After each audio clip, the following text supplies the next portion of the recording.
Olá, sou Karine Rose, CEO e fundadora da consultoria Diversidade, Equidade e Inclusão, NIWA. Essa é a terceira temporada do nosso podcast e vamos focar em um tema fundamental, saúde mental e bem-estar no trabalho, e como isso favorece uma cultura inclusiva e times psicologicamente seguros. Estamos vivendo 4 crises simultâneas, econômica, financeira, sanitária, antropológica e afetiva, cada uma delas com suas particularidades, que vamos tratar aqui com especialistas, executivos e quem está sofrendo na pele, o chamado novo normal. Contém esperança.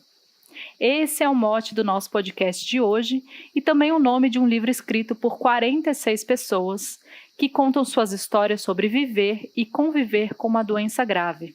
Uma doença, afinal, não os define.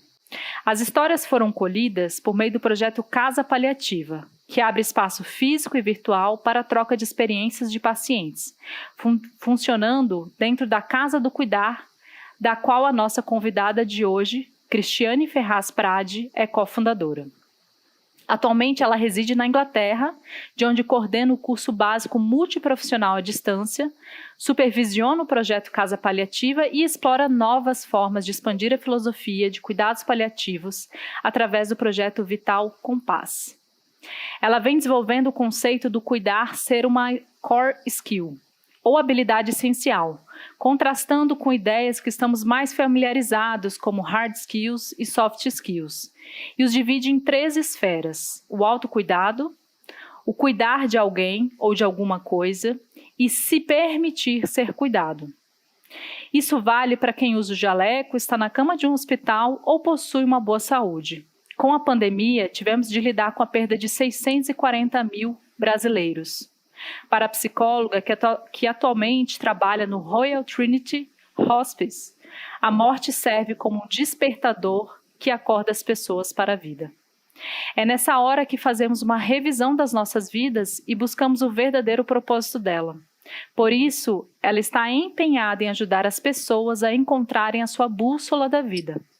Uma força interior que conecta de forma significativa com a própria jornada, experiências, aspirações e inspirações. Vamos então abrir a roda de conversa com Cristiane Ferraz Prade, psicóloga pela Universidade Mackenzie, mestre em musicoterapia pela Universidade de Nova York, especialista em intervenções em luto pelo Instituto 4 Estações. E ela também atuou em grandes hospitais, como o Beth Israel, em Mount Sinai, em Nova York, Beneficência Portuguesa, Hospital Israelita Albert Einstein e Hospital Sírio-Libanês em São Paulo. Atualmente, ela é psicoterapeuta há mais de 20 anos e atende online e presencialmente em consultório. Ela se apresenta como uma pessoa curiosa, às vezes trazendo muitas perguntas para a conversa. Então, seja muito bem-vinda, Cris, a esse podcast. É uma honra ter você aqui com a gente. Eu que agradeço, Karine. Muito, muito obrigada pelo convite, pela oportunidade de estar nessa roda com vocês. Bom, já que estamos aqui em roda, né, eu adorei a bússola da vida, né, e eu queria fazer uma pergunta já pessoal aqui para a gente quebrar os nossos protocolos. Qual é a sua experiência pessoal nesse sentido? Com a minha própria bússola...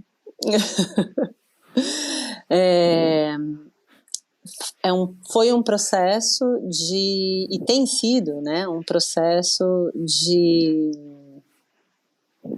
autoconhecimento constante. Quando a gente começa a faculdade de psicologia, a gente logo começa a fazer terapia. E ao longo desses anos todos, eu acabo sempre me descobrindo de um outro jeito, sempre descobrindo novos aspectos, novos significados, novas realidades dentro de mim. E pensar nessa metáfora da bússola que cada um de nós carrega me ajuda a sintonizar melhor meus propósitos, meu sentido de vida com as minhas ações, com os meus pensamentos, com a forma como eu me coloco no mundo. Então tem horas que a gente, né, tá bom, é para falar de mim, né? Então tem horas que eu sinto que eu tô mirando para algum lugar, mas por qualquer razão não consigo entrar em sintonia com aquela jornada, aquela fase de um projeto ou de alguma coisa na vida. E aí é como se eu ignorasse essa bússola que fala, olha para lá, é para lá que você tem que ir, por que você está virando essa curva direita aqui? Não tem nada a ver. E é no processo de autoconhecimento, de autocuidado, que eu vou me dando conta disso, né? Junto com essa questão de sustentar as relações humanas e as conexões, então de cuidar de quem precisa de mim, de deixar que cuidem de mim também.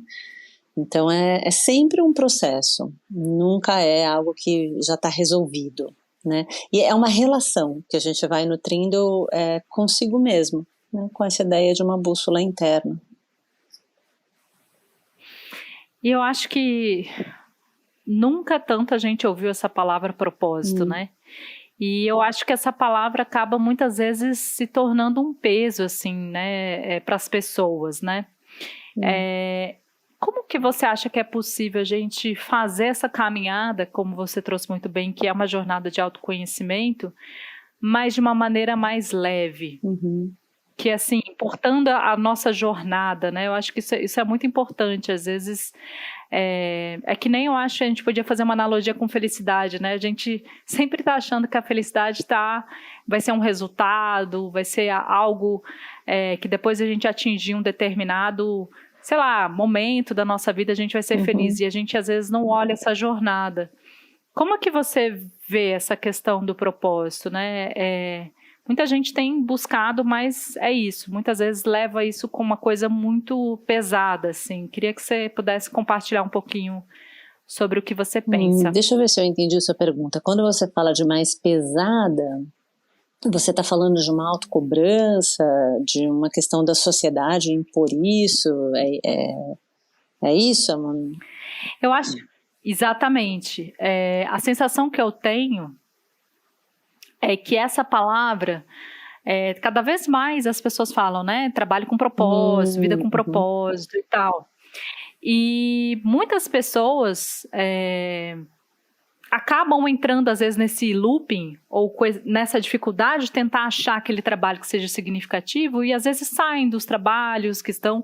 E tá tudo bem, mas o meu ponto é como que a gente consegue fazer essa jornada de buscar coisas com mais significado sem isso ser uma cobrança, uma autocobrança nossa, sempre ser um peso, né? Que muitas vezes eu acho que está mais num nível interno do que a sociedade cobrando, sabe? Deixa eu ver se eu entendi. Eu acho que, por um lado, tem uma questão de que na nossa cultura, na nossa sociedade, a gente se identifica muito com a questão do que está no nosso crachá, né? Quando a gente tem um trabalho.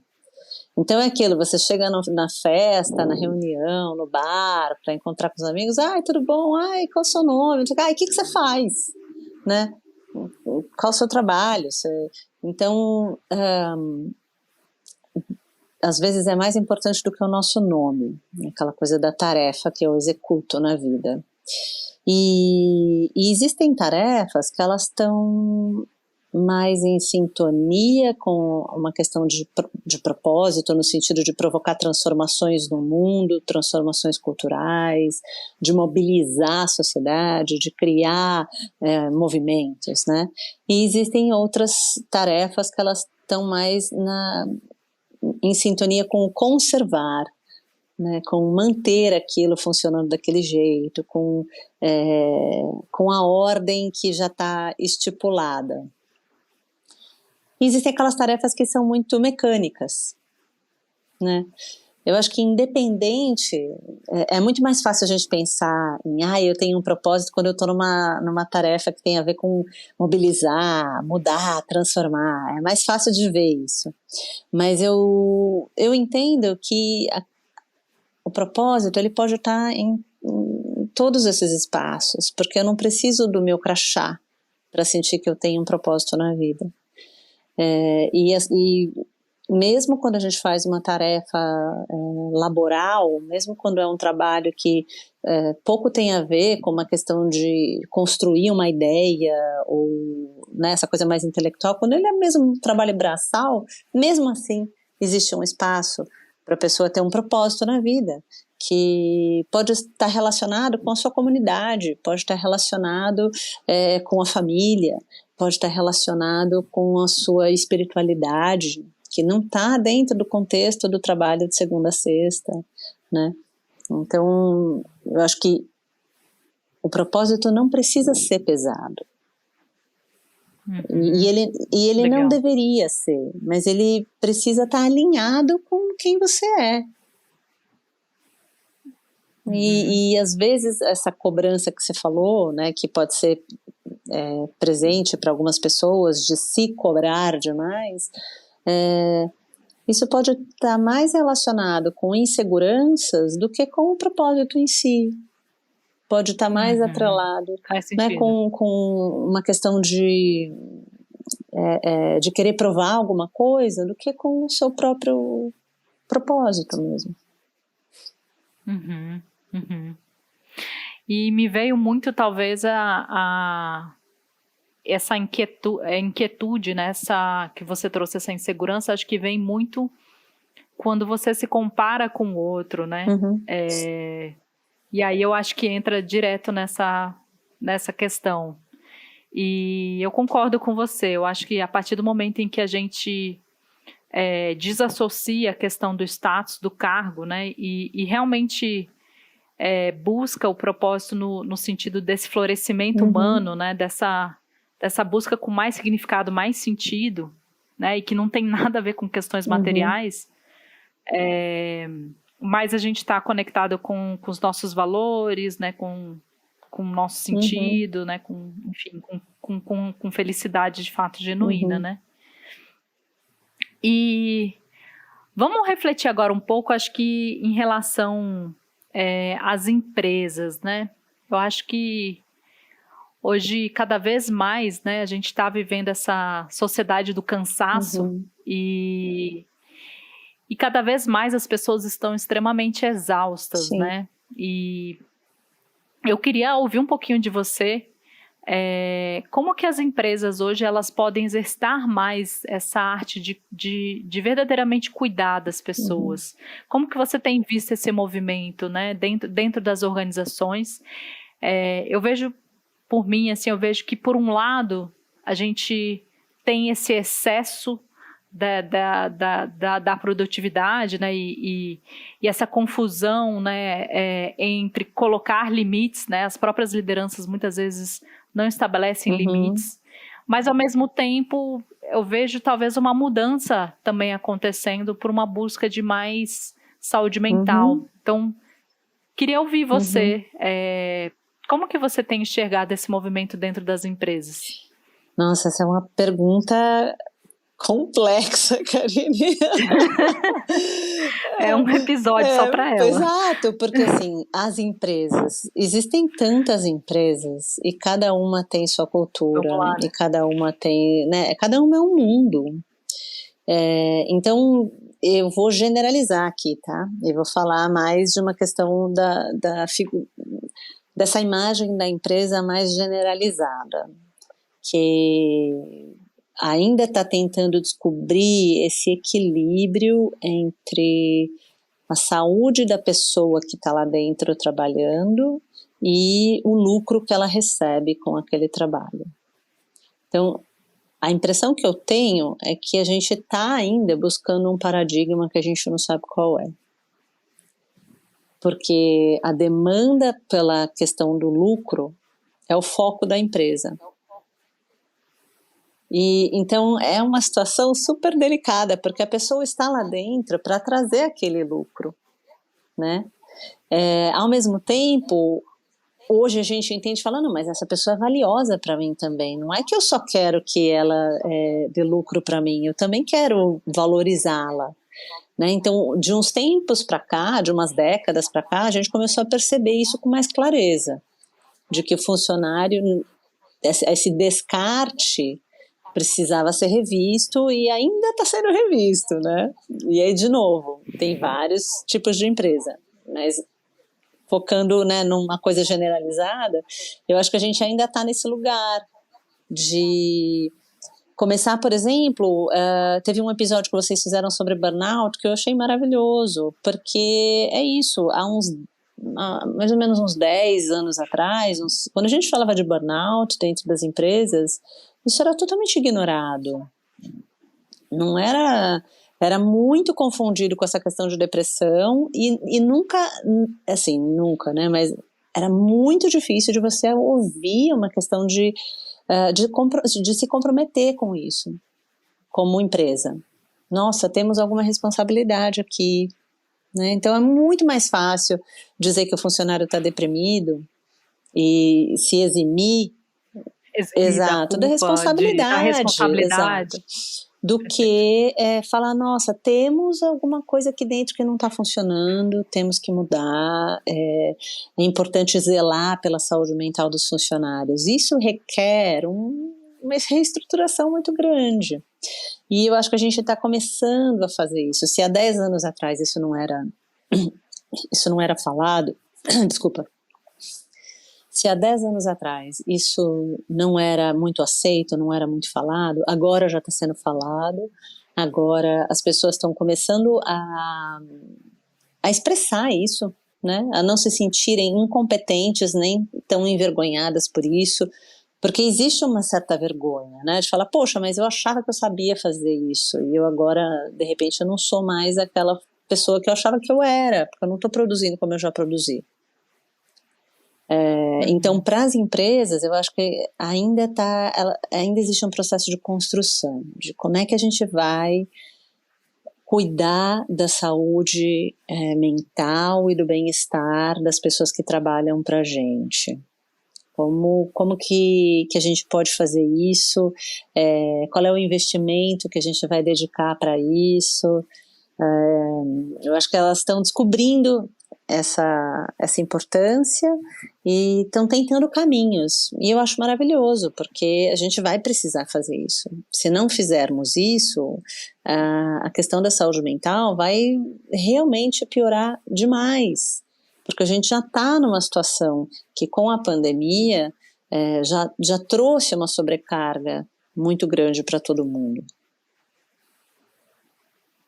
Sim. Nossa, eu concordo, assim, muito.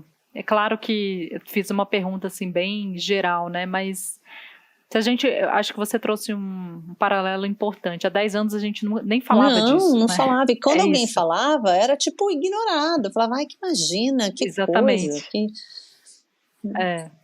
Mas ainda assim, se a gente for parar para pensar, muitas lideranças, elas ainda operam nesse modelo do comando e do controle, né? Então, assim, mesmo a gente não tá numa lógica, às vezes, fabril, né? Esse modelo ainda está inconscientemente sendo operado, né? Nas lideranças de hoje. Então, e isso que você falou é fundamental para construir essa mudança de paradigma. Porque o que a gente pode... O que vai contrabalançar com o controle? É o cuidado. Não é a falta de controle. A gente não vai pro, né, tipo, não, então controla ou não controla? Não. Eu posso controlar e querer que, né, tipo, bateu o ponto, eu tô vendo, e ter todas essas atitudes de controle que limitam. E se eu não faço isso, qual é a minha escolha? O que eu tenho? Né? Você tem o cuidar. Porque o cuidar, ele te traz um espaço muito mais amplo de relação do que o controle. E é aí que entra essa questão também que você falou na abertura, do core skill, porque o cuidar é uma habilidade que até agora, né, até hoje, ela está muito relacionada à questão do feminino. Quem é a figura de cuidar? É a mulher. Quem é que cuida dos pais quando eles estão doentes? É a mulher. Quem é que cuida do filho? Quem é que tem que resolver quem é que vai ficar com o filho quando ela não pode ficar com o filho? É a mulher. Então, todas essas questões de cuidado, elas ficam muito atreladas ao feminino, e eu entendo, aí é uma percepção minha, de que muito por isso ela ficou relegada a um plano de que, não, cuidar é fácil, cuidar Imagina, cuidar é uma soft skill, é igual você ter empatia, você saber se comunicar bem.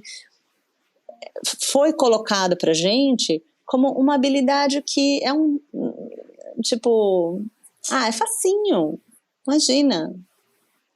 Quando não é, né? Ela não é, mas ela também é uma habilidade que todos nós temos a semente dela. Uhum. Então, é uma habilidade central. Por que a gente está vivo hoje? A gente está vivo hoje porque alguém cuidou. Exato. Da gente, né? A humanidade está aí porque tem alguém que cuida. Eu acho que você trouxe uma coisa tão importante aqui, que foi o papel do cuidar, né? Ele é um papel que ainda remete, como você falou, ao feminino. E ainda assim, né, tudo que é remetido ao feminino, muitas vezes é visto como algo inferior. Né? Então, talvez por isso que até hoje a gente não vê o cuidado, né, o papel do cuidado como um papel essencial, né, dentro das organizações, dentro da sociedade. Porque é como se fosse algo inferior, né? Isso aí a gente não precisa dessa skill aí, né? Vamos para a ótica da produtividade, do resultado, do foco, sei lá, da eficiência, né? São as palavras masculinas, vamos trazer aqui, né, para esse vocabulário. E o quanto que isso precisa ser desconstruído, né? Muito. Porque, de fato, é uma habilidade que requer muitas outras pequenas habilidades somadas, né? A capacidade da escuta ativa, a capacidade da compaixão, a capacidade de troca, né? De falar, olha, então vamos por aqui, vamos pensar junto. Requer tempo, requer investimento de presença.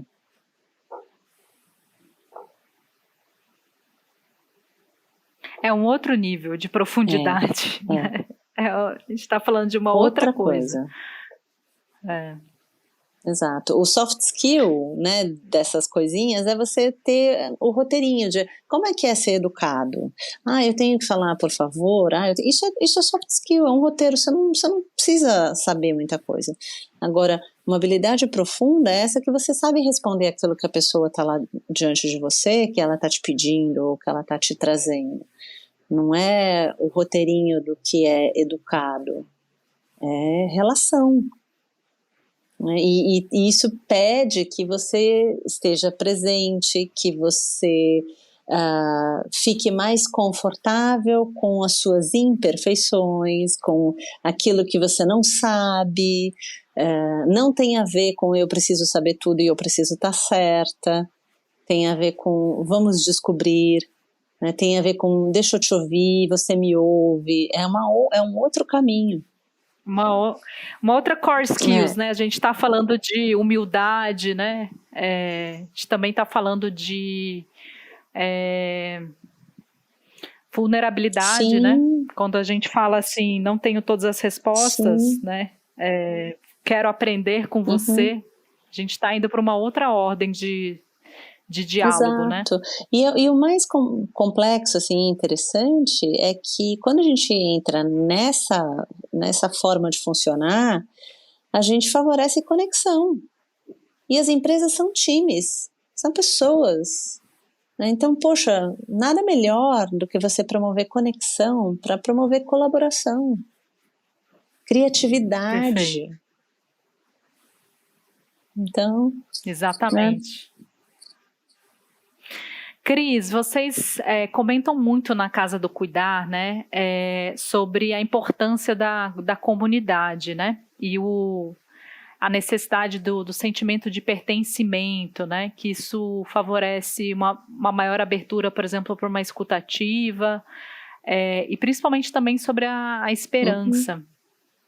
Eu queria que você contasse um pouco, primeiro, como que vocês desenvolvem esse trabalho sobre essa perspectiva da comunidade e se você acha que é possível a gente pensar outros espaços a comunidade em outros espaços. Por exemplo, dentro de uma organização, você acha que seria possível a gente conseguir desenvolver um sentimento de maior pertencimento das pessoas dentro de uma organização, por essa esfera da comunidade, ou são coisas diferentes? Eu acho que super pode ser possível.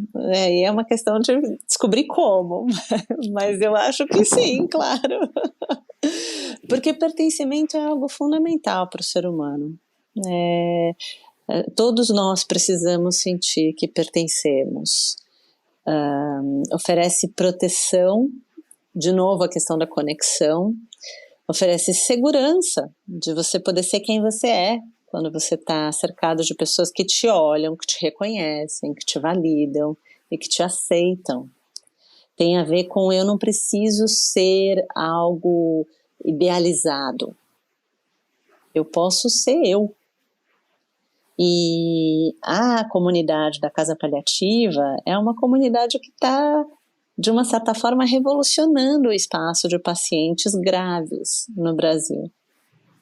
Porque é um espaço de acolhimento e de apoio mútuo. Então, o que é muito bonito de ver na comunidade é as pessoas compartilhando sobre suas dificuldades e não recebendo sermão. Tipo, não, mas você tem que fazer assim, porque você não chega. Não, elas recebem acolhimento. Nossa, poxa, tô triste de ouvir você falar isso, imagino como você tá triste também. O que você precisar, eu tô aqui, vamos conversar. Então, é uma forma das pessoas se sentirem mais menos pressionadas, né? Você falou sobre leveza, eu acho que tem muito disso. As pessoas vão dando permissão para serem mais leves numa situação que já é muito densa, que é você carregar uma doença sem possibilidade terapêutica de cura na medicina. Então isso é algo que é maravilhoso de ver, e isso é contagiante também, Karine. É muito... Voltando àquela questão do exemplo do burnout, né? O burnout, quando a gente tem uma pessoa em burnout numa equipe, ela pode contaminar a equipe, existe um contágio daquela dinâmica, daquela forma de estar, né? E o oposto também. Então, quando você tem uma pessoa compassiva, quando você nutre compaixão num grupo, aquilo é contagiante.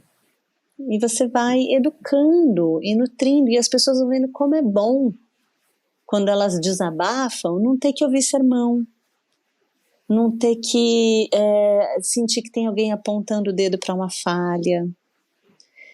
E quando é uma notícia legal, por exemplo, fiz o PET scan, tá tudo bem, é todo mundo comemorando junto, nossa, que demais, que ótimo, vamos celebrar, né? Então, tá todo mundo junto nessa experiência, cada uma vivendo a sua história, mas muito disponível para se apoiarem. E aí surge o livro, né, Contém Esperança, que é um livro incrível, com os relatos pessoais, né, do que a gente fala que são as moradoras da casinha, de algumas das moradoras da casinha. Respondi tua pergunta? Sim, gente, eu tô maravilhada aqui com essa fala. Sabe o que me veio à cabeça também, ouvindo você falando sobre comunidade, pertencimento? A gente tem estudado muito sobre segurança psicológica, né? Acho que essa é um tema que cada vez mais ficou popular também dentro das empresas. E quando você tem... Quais são os elementos da segurança psicológica? Tem a ver com apreciação, tem a ver com ajuda mútua, tem a ver com a capacidade, por exemplo, se alguém errar, não tem uma crítica, uma culpa, né? Jogar culpa no outro. E tudo isso é esse ambiente de conexão que você estava falando, né? De inovação, de criatividade. Então, ouvindo você, eu vejo que a gente está indo ainda num movimento muito longe da gente realmente desenvolver esse sentimento de pertencimento dentro das organizações. Eu acho que tem um passo muito longo ainda, sabe? Um caminhar muito... uma jornada ainda para isso acontecer. Porque... E que, obviamente, isso tem a ver também com felicidade, né? Com produtividade, com todas as coisas que a gente está trazendo aqui, né? Porque tem a ver com essa questão de que a gente não é bom o tempo inteiro. A gente não está fazendo tudo certo o tempo todo. E quando a gente se identifica com isso, é muito sofrimento, né? Eu só tenho valor quando eu acerto. Eu só tenho valor quando eu consigo fazer direito. E ser humano não é assim. E para a gente pertencer e se sentir seguro, como você está falando, a gente precisa ficar à vontade para poder revelar esse lado também, que é, não sei, não consigo fazer. Só que isso na empresa é difícil, porque a forma de funcionar é muito competitiva ainda. Então, acho que quando a gente sair para esse modelo mais colaborativo, de menos controle, mais cuidado, menos competição, mais colaboração, a gente pode chegar numa outra forma de estar trabalhando em que o pertencimento acaba sendo uma consequência do processo. Na casa paliativa, o que a gente valoriza, que eu acho que é fundamental, é a fala das moradoras, dos moradores da casa, né, de quem está lá. Então, muitas vezes a gente oferece algumas aulas. Todo mês tem uma aula sobre um tema relacionado à experiência de cuidado paliativo. E fiquei pensando se vale a pena falar o que é cuidado paliativo, caso... né? Acho que seria eu bom. Também acho, porque tem muitas pessoas que não sabem exatamente o que é. Cuidado paliativo é um cuidado que visa ampliar a assistência para os pacientes que estão com uma doença grave e que ameaça a continuidade da vida. Então, não necessariamente é um cuidado para fim de vida, não necessariamente é um cuidado para só quando a pessoa está morrendo. Cuidado paliativo vai cuidar sempre. Então, até depois que a pessoa morre, a gente cuida do enlutado, cuida da família. Então, é um cuidado realmente amplo e bastante complexo. Então, pede uma equipe que trabalha em colaboração, não é só o médico. Então, é psicólogo, enfermeira, nutri, físio, o capelão, o médico, pede uma equipe grande. Mas a ideia é de olhar para a pessoa e não só para a doença. Então, o cuidado paliativo não vai ficar cuidando do câncer. Do câncer já cuida o oncologista. O cuidado paliativo vai cuidar da Dona Maria, que tem 3 filhos, que mora sozinha porque os filhos já casaram, e que tem paixão por samba, e que está muito triste porque não pode mais ir na roda de samba, porque está doente, está tendo que ficar em casa. Então, o cuidado paliativo vai olhar para tudo isso. Como é que a comunidade pode amparar a Dona Maria? Como é que a físio pode ajudar ela a caminhar para ela poder ir na roda de samba dela? Como é que os filhos podem participar e que conversas são essas que são difíceis quando a gente está sofrendo, quando a gente tem medo que a pessoa que a gente ama possa morrer? Como que eu posso sustentar a esperança quando o médico fala, olha, eu não tenho como curar a sua doença? Então, tudo isso está muito dentro do contexto do que cuidado paliativo oferece. Não é à toa que o livro chama Contém Esperança. Não, eu achei maravilhoso, assim, e aproveitando que você trouxe essa fala, né, da Casa do Cuidar e como que vocês trabalham a questão da colaboração,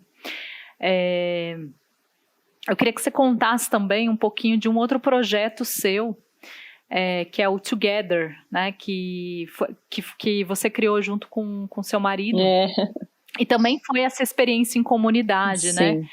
E aí eu queria que você contasse um pouquinho pra gente um pouco desse projeto, como que foi essa experiência e um pouco sobre essa relação com a comunidade também. Para quem gosta de conversar, tipo eu, gosta de trocar figurinha, faz musicoterapia. Então, para mim, música era uma forma, e é uma forma de nutrir conexão, pertencimento, alegria. E quando eu vim morar na Inglaterra, eu tive que me despedir de uma comunidade da qual eu fazia parte, que ia estar no Brasil, e eu aqui em Londres. Então, para mim, foi muita saudade, me dá muita saudade. E até hoje, claro, eu morro de saudade, mas a questão online ajuda a manter, né, a presença, tá, o trabalho com o Brasil. Mas o Together, ele nasceu dessa necessidade, da minha carência por falar, não, eu preciso saber quem são essas pessoas, me reunir, contar um pouquinho da minha cultura, partilhar a minha cultura. E o meu marido é músico, e eu fiz musicoterapia, então a gente virou e falou assim, não, vamos juntar as pessoas e fazer um convite para que a gente possa falar sobre música brasileira e cantar juntos e tocar. Então tinha um café italiano perto de casa, e os italianos são muito parecidos com os brasileiros também, são mais extrovertidos. E aí um dia eu estava tomando café e perguntei pro cara do café, eu falei, será que vocês deixariam a gente fazer um evento musical aqui no seu café? E ele falou, um evento musical? Como? Aí eu contei um pouco, ele falou, fala com a dona do café, eu acho que ela vai gostar. E foi isso, a dona do café chegou, eu ofereci para ela, claro, pode fazer. Eu falei, então tá bom, vou organizar. E aí eu organizei, acontecia aos domingos, às 6 da tarde, que era uma hora assim que as famílias podiam ir com os filhos, e aí a gente divulgava no mailing entre os amigos e amigos de amigos, e cada encontro tinha um tema sobre música brasileira. E aí eu imprimia, selecionava 3 canções que eu imprimia, deixava as letras espalhadas pelas mesas, e aí a gente fazia um percurso sobre a história da música. Então a gente fez sobre Vinícius, a gente fez sobre Gil, a gente fez sobre Tom Jobim e Bossa Nova, a gente fez sobre MPB.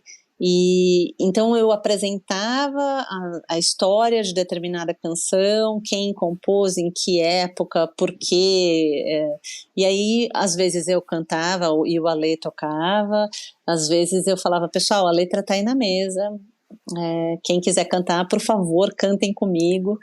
E era aquela coisa das pessoas matarem a saudade do Brasil, porque aí vinha muito brasileiro, né? Tinham os estrangeiros que apareciam para curtir a questão da música brasileira, e aí era muito legal, porque a gente ia conhecendo mais gente, e um amigo trazia o outro amigo, então foi uma experiência maravilhosa, assim, de construir um pouco de pertencimento aqui em Londres.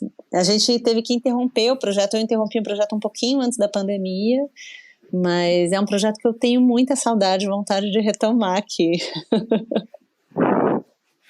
Muito legal, adorei saber. E eu acho que a música, ela conecta, né? Eu acho que é uma linguagem universal, né? Nossa, muito, muito. A gente se sente já muito mais em casa de ouvir aquela música que faz parte da nossa história, de ouvir alguém cantando, e cantar junto é uma coisa que é maravilhoso, né? Porque aí você nem conhece a pessoa, tá olhando para ela tá cantando junto com você, você já abre um sorriso. Nossa, ela sabe a letra que eu também sei. É tipo isso, né? Realmente a música une pessoas de diferentes religiões e exato. interesses políticos e futebol, né? Todas essas coisas que o povo não gosta de falar, né? Que dá problema. Gente, tá tão gostoso isso aqui, esse bate-papo. Daqui a pouco eu tô pegando um chá aqui, tô tomando. Tá sendo muito rico, assim, te ouvir. E eu acho que você traz na sua fala uma leveza, sabe? Eu diria até que é uma simplicidade. Às vezes a gente complexifica muitas coisas, né? E na verdade não, as coisas são simples. O ser humano é que complica, mas você né? sabe que isso eu sinto que está muito relacionado à questão da convivência com cuidado paliativo. Porque a gente vai aprendendo a colocar as coisas sob perspectiva. E de falar, nossa, mas espera um pouco, né? A vida é tão especial, é tão preciosa, é tão incrível. E tem tanta coisa que a gente pode fazer com ela, que quando vem essa questão, né, e eu falei no despertador, né, da morte como um despertador, porque muitas vezes a gente vive no automático, e no automático a gente vive muito em cima da satisfação e do prazer. Eu quero estar satisfeita com a minha experiência, e qualquer insatisfação ameaça o meu bem-estar. Quando a gente trabalha diante do sofrimento, a gente vai se lapidando um pouco, ou muito talvez. E aí não é uma questão de satisfação para eu estar bem. É uma questão de ir nutrindo perspectiva, significado, aprendendo a questão do cuidado, valorizando coisas que às vezes são muito simples, mas que trazem uma potência de vida muito grande, que tem a ver com conversas sinceras, em eu deixar o meu personagem, a minha máscara de lado, e ter coragem de mostrar a minha cara, de falar do que eu estou sentindo. Tudo isso gera muita potência e conexão e sensações boas de alegria, de amor, mas elas pedem para você atravessar um sofrimento.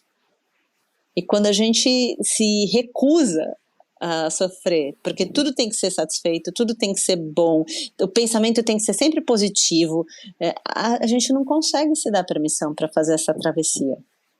E aí é um lugar que vai ficando mais empobrecido, porque ele fica sempre dependendo de uma satisfação externa. Eu sempre tenho que ter o meu sorvete, eu sempre tenho que ter aquele dinheiro, eu sempre tenho que ter o carro mais legal, eu sempre tenho que aparecer a mais esblá, sei lá o quê, porque senão eu me sinto ameaçada. Então é curioso como na vivência próxima do sofrimento a gente vai ampliando a nossa possibilidade de felicidade, de alegria, de amorosidade. Ai, tô apaixonada por você, Cris. Ai, querida. Adorei isso. Isso me lembrou, eu tô fazendo uma pós que é Cultivando Equilíbrio Emocional. Uma pós do Einstein e são dois fundadores, né? O Paul Ekman, que demais. é o cara que das emoções, é o consultor das emoções, divertidamente, e o Alan Wallace, que é um budista, né? E eles trazem, né, a diferença entre felicidade hedônica e a genuína, né? E que filósofos já viram fazendo há muito tempo, né? Então, e essa busca por essa felicidade genuína, eles trazem muito interna, né? E tá nessa busca de desenvolver práticas, né, para estabilizar e permitir que a gente esteja mais regulada com as nossas emoções, porque eu acho que você trouxe uma fala muito importante, que é as aflições mentais, elas vão existir, né? Independente de classe, independente do status que você carregue, né, o sofrimento ele faz parte da vida humana, né? Enquanto a gente está vivendo, a gente está sofrendo. E quando a gente negligencia isso, né, que é a tal da positividade tóxica, né, até que você mencionou, a gente está vivendo uma ilusão. A gente não está vivendo a realidade, né? E, obviamente, isso vai trazer mais sofrimento também, né? Sim. Você falou, né, da sociedade do cansaço, do filósofo coreano. Eu nunca sei pronunciar o nome dele. Olha, eu vou dizer que Bai Chun-han, mas... por aí. Eu não sei pronunciar, mas eu acho o livro é muito, muito interessante.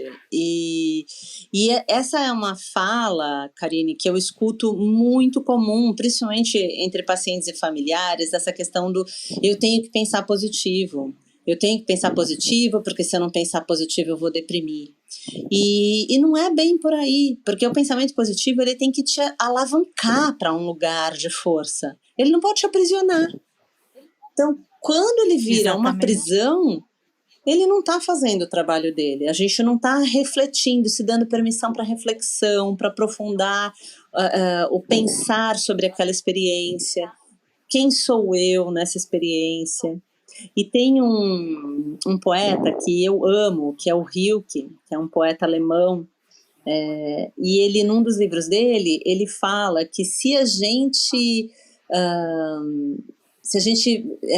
que o sofrimento é o lugar onde a gente mais cresce, é onde a gente mais se expande na vida, e que se a gente se desse conta disso, a gente ia ter mais cuidado para zelar pelo nosso sofrimento e valorizar ele. Porque na alegria a gente não tem muito esse lugar de... é lógico que ela é maravilhosa e a gente precisa dela, mas não para evitar, né, o sofrimento. E ele fala, poxa, a gente deveria dar mais respeito para a nossa tristeza, porque ela leva a gente a lugares que a alegria não leva. Então, que a gente possa caminhar por todos esses lugares e não só ficar no caminho de não posso me entristecer, não posso sofrer, né? Mas ter um certo respeito pelo sofrimento, porque ele ajuda a gente a se fortalecer na vida. Maravilhosa. Olha, a gente está chegando ao finalzinho desse episódio. Eu queria mais uma vez agradecer aí seu tempo, sua disponibilidade. Gostei muito de conhecer mais o seu trabalho, conhecer os projetos todos que você vem tocando. E queria que você pudesse deixar talvez uma mensagem final para quem está aqui nos ouvindo, algo que a gente talvez não tenha explorado, ou que você queira reforçar aqui como mensagem para os nossos ouvintes, e desde já agradecer aí você ter aberto esse espacinho na sua agenda para nos receber. Eu que agradeço, eu adoro um bate-papo. Estou com a minha xícara de chá aqui do lado, só não consegui beber porque a gente estava falando. Tava falando. Mas eu acho que tem uma questão, né, falando um pouquinho para a gente se despedir dessa questão desse processo de mudança de paradigma na saúde mental, no bem-estar. Eu sinto que é comum a gente ter a ideia de que se eu vou fazer terapia ou se eu estou precisando de ajuda com a minha saúde mental, eu estou sendo incompetente de alguma forma, né? Não é incomum a gente ouvir uma pessoa falar assim, você está precisando de terapia, está precisando de um psicólogo, e a pessoa já fala, caramba, né? Tô mal, né? E existe muita vergonha nisso.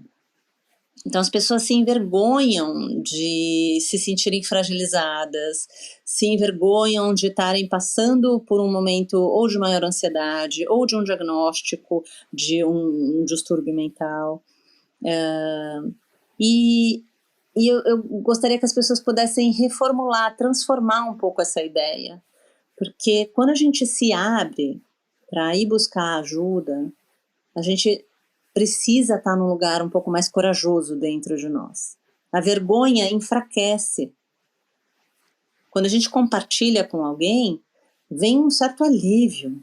E por mais que eu não saiba ainda o que eu vou fazer, por mais que eu não tenha ainda resolvido dentro de mim, eu já não estou sozinho com aquele peso. Então, alertar as pessoas para a importância de cuidarem da sua saúde mental, para a importância de se autocuidarem, de valorizarem o cuidar, porque é onde a gente cresce mais em sintonia com esses valores de humanidade, de pertencimento, de conexão, de compaixão, de autenticidade, de poder ser quem a gente é. Né? E não precisar ficar vivendo de filtro do Instagram. Eu posso ser quem eu sou. Então, acho que... Verdadeiramente. Exato. Esse lembrete de que nutrir saúde mental é algo fundamental. A gente fazer terapia é uma das maneiras de nutrir saúde mental, não é a única. Existem várias práticas de mente e corpo, por exemplo, que também ajudam muito a nutrir saúde mental.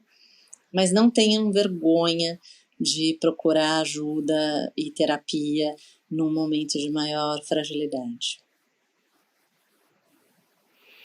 Eu tenho 2 terapeutas, não só uma, mas 2. Gente, façam terapia, porque é isso, terapia é vida, né? Eu não sei o que seria sem as minhas. Ai, muito obrigada pelo convite, adorei o bate-papo, fico à disposição, e vamos seguir, né, fazendo esses encontros, essas pontes, para ampliar essas reflexões aí, esses questionamentos aí no mundo. Gente, eu não tenho dúvidas, né, que o caminho para a regeneração, né, das organizações do nosso planeta, né, é por meio da compaixão, né, pessoas cada vez mais engajadas. A gente falou bastante sobre propósito, né, com esse olhar mais amplo sobre a sociedade, sobre as nossas questões. A gente falou muito sobre ressignificar o sofrimento e que a gente possa cada vez mais estar conectados, fornecendo escuta ativa, senso de unidade, né, e oportunidade de desenvolvimento para que as pessoas tanto floresçam. E se você quer saber mais aqui sobre saúde mental, bem-estar, está aqui curtindo esse podcast, tem qualquer sugestão, pode mandar lá no nosso Insta, @somosniwa, ou também pode ser lá para o nosso e-mail, contato@somosniwa.com.br. Também estamos no LinkedIn. Até o próximo episódio, toda quinta, na sua plataforma preferida.